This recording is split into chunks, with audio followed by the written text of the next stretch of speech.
not be able to stay home, brother. You will not be able to plug in, turn on, and cop out. You will not be able to lose yourself on SAG and skip out for beer during commercials because the revolution will not be televised. The revolution will not be televised. The revolution will not be brought to you by Xerox in 4 parts without commercial interruptions. The revolution will not show you pictures of Nixon blowing a bugle and leading a charge by John Mitchell, General Abrams, and Spyro Agnew to eat hog maws confiscated from a Harlem sanctuary. The revolution will not be televised. The revolution will not be brought to you by the Schaefer Award Theater and will not star Natalie Woods and Steve McQueen or Bullwinkle and Julia. The revolution will not give your mouth sex appeal. The revolution will not get rid of the nubs. The revolution will not make you look 5 pounds thinner because the revolution will not be televised, brother. There will be no pictures of you and Willie Mae pushing that shopping cart down the block on the dead run or trying to slide that color TV into a stolen ambulance. NBC will not be able to predict the winner at 8:32 on report from 29 districts. The revolution will not be televised. There will be no pictures of pigs shooting. The revolution will not be televised. That's a little wrong because with the way the world is now, everything is televised. But that's Brother Gil Scott. We did his show last week.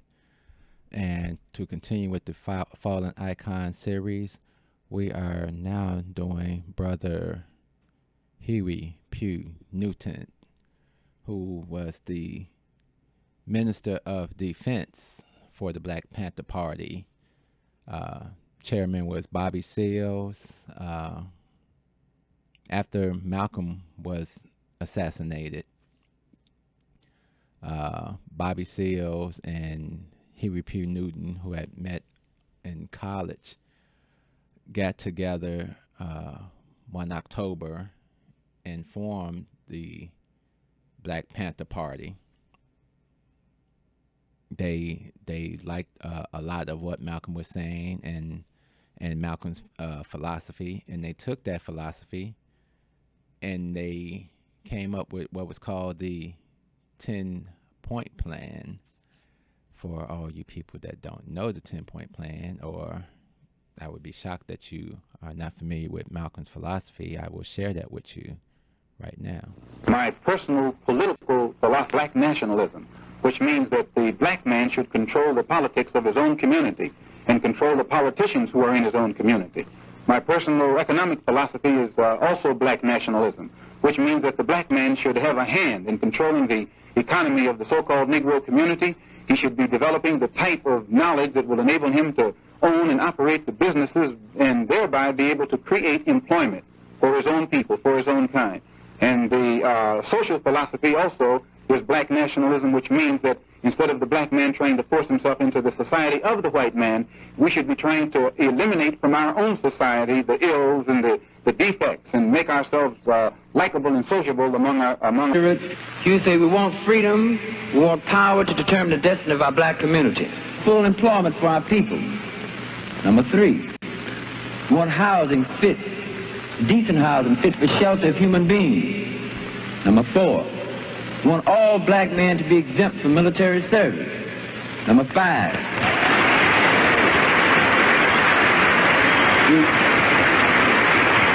we want decent education for our black people in our community that teaches us the true nature of this decadent racist society, and to teach black people and our young black brothers and sisters their place in society, because if they don't know their place in society and in the world, they can't relate to anything else. That was a little bit of the 10-point plan that Bobby Seals and Huey came up with.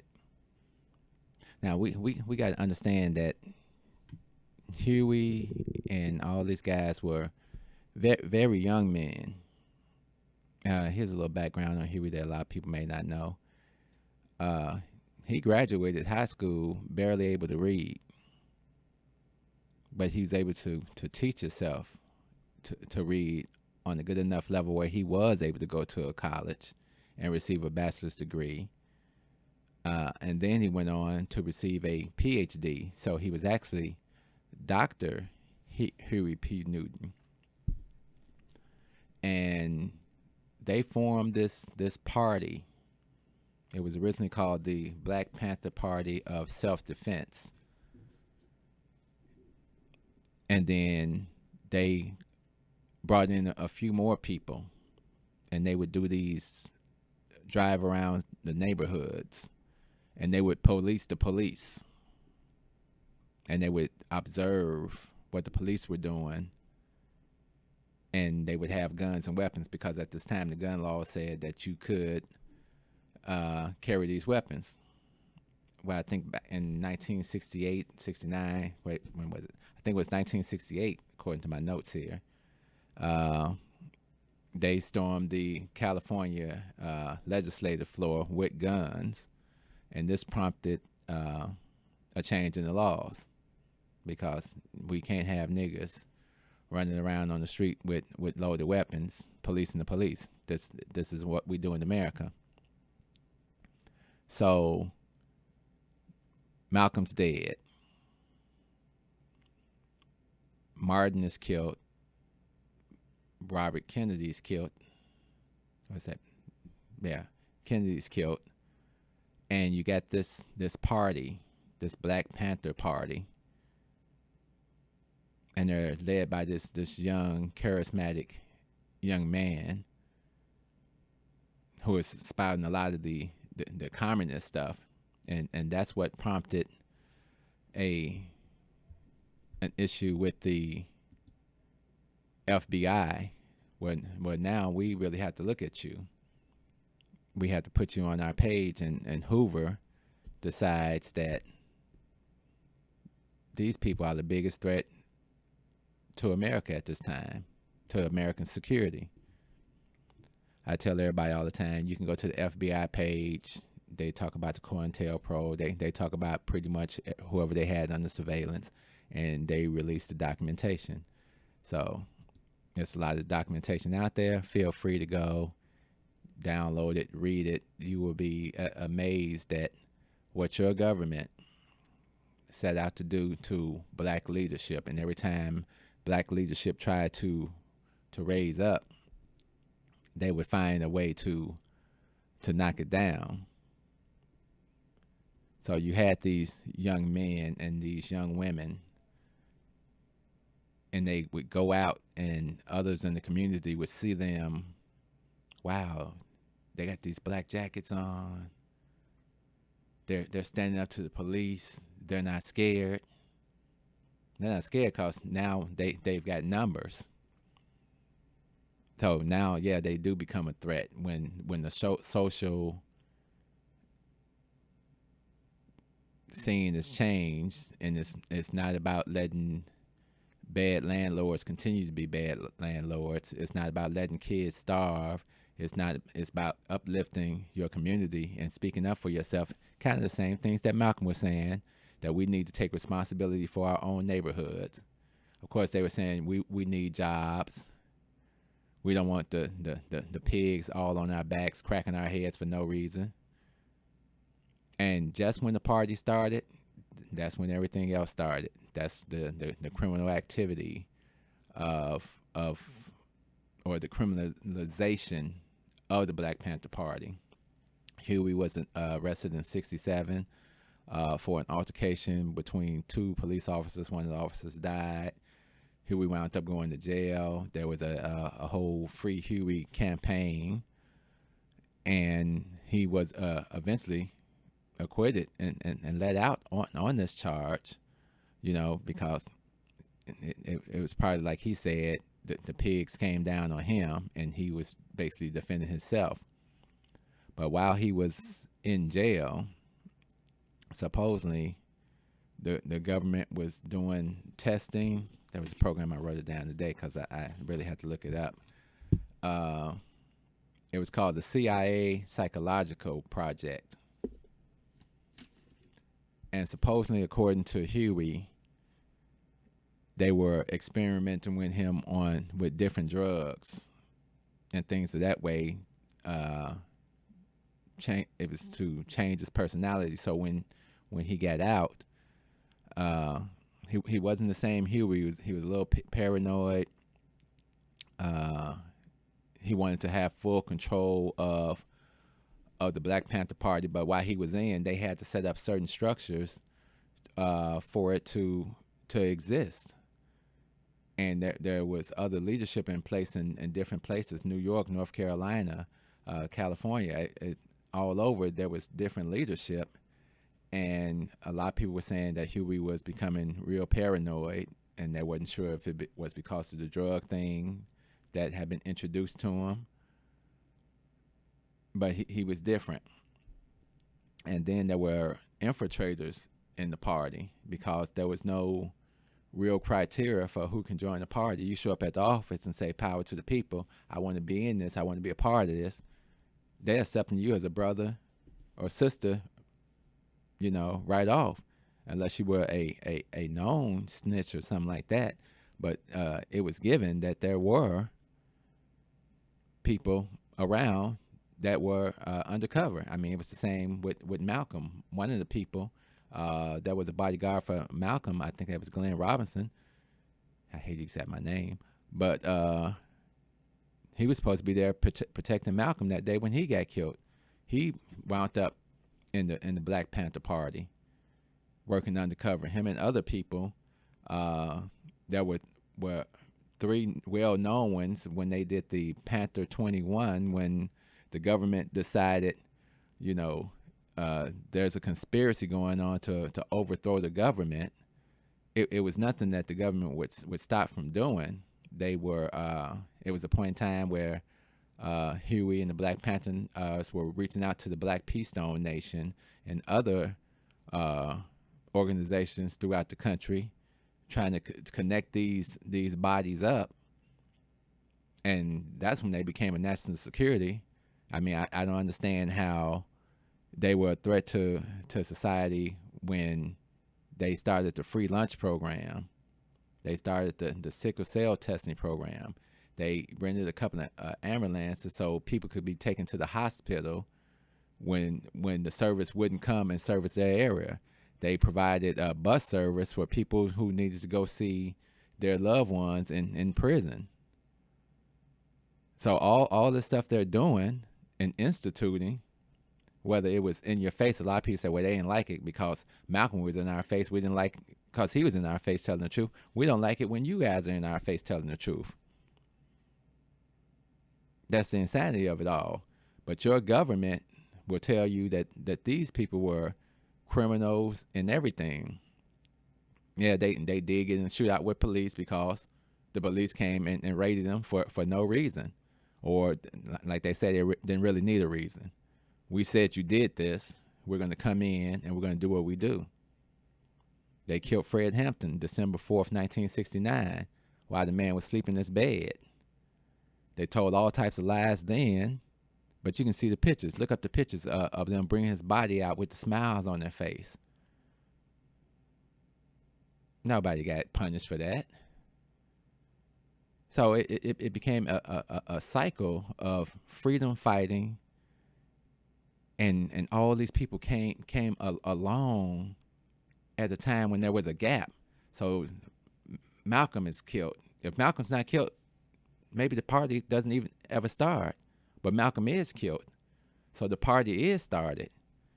Now there's still an alternative to what Martin Luther King was putting down. And even Martin Luther King didn't agree with violence, but he says, if you don't go the way I'm trying to say, these young people here are rich in spirit and they ready for something different. And they believed, just like Angela Davis said, they believed that this was the revolution that everybody talked about and that was going to make a difference. And like the Pan-African Revolution and the Cuban Revolution and all these other revolutions that went on, and these people got their just, why couldn't we in America get our just? So maybe they were a little naive to believe that the United States government would even allow this to happen. And Angela Davis herself was put on death row, and they were going to try to kill her. And then you had the Free Angela campaign. They caught her up in some stuff with the Soledad brothers, who were other party members that shot up some folks, and then the guns supposedly that they used, Angela Davis provided. And she was on the run. And it took her boyfriend, or her ex-boyfriend, to turn her in. She came to Chicago, to see him or whatever she's running. He tricks off. They catch up with her. But she had the opportunity to not to be a part of anything. She said she was, I think, cross seas somewhere. She was a professor. She was a teacher out at the university, and she got kicked out, for her views. And a lot of students wanted to take her class, and so her class was unavailable. So now they're out on the lawn of the school, taking her class, supporting her. So she was one of those black liberals. She wasn't part of the party right off, but the mindset of all these people were trying to move the needle into a certain place. Then they killed King. And all these young people, they're angry. So the man who stood for peace, now you got fires and everything burning all across America. That's the great part of what they were doing, or what they were trying to do. It's going to take that same type of sacrifice for us to make a change like that. It was outside the societal norm where they imprison you with jobs to immobilize you, with less resources, and you're in your little box. It's when you get out the box that things go sideways. And nobody's really clear on what happened with Huey in that jail cell all that time. I think he was in jail for 18 months. But something happened to him. The man was different when he came out. Then you heard all different types of stories about Huey was smoking crack when we fast forward to the 80s. And that he was robbing dope dealers and things like that. And that it wasn't him actually buying crack that got him killed. It was him attempting to rob. I don't know. The streets still tell stories. All I do know is it was another great person that made the change in your life, even if you don't recognize the change. It was those type of actions of Huey, the Black Panther Party, Angela Davis, that moved the needle just a little bit further. So we salute Huey P. Newton for what he did, not what he didn't do. Love, peace, soul. We out. A man whose name became synonymous with black militancy in the 1960s was shot to death early this morning in Oakland, California. Huey Newton, a co-founder of the Black Panther Party, had been shot several times. He was 47. Here's ABC's Brian Rooney. Newton's body was found before dawn in a pool of blood on a West Oakland sidewalk. Police said he had 3 bullet wounds in the head. Newton's wife's car was parked and locked just 30 feet away. The former radical died miles from his own home in a troubled neighborhood where drug deals and gunshots are common. He was a hero figure in our eyes, something to look up to. And it's just, like I said, sad that he was reduced to being slain in the streets of West Oakland. Huey Newton sprang to national prominence in 1966 as one of the founders of the Black Panther Party in Oakland.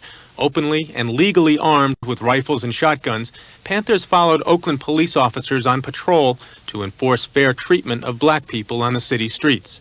The people have been enslaved too many years. The chains must be removed, so help us God. The Panther philosophy was that black Americans could legally defend themselves against oppression. Huey had a knack of taking civil disobedience and putting it on the cutting edge. Several Panthers went to prison, and the group said 28 members died in confrontations with police. The rest went on to other things. Bobby Seale recently wrote a cookbook. But Huey Newton spent time in jail for possession of drug paraphernalia and embezzling money from an Oakland community school.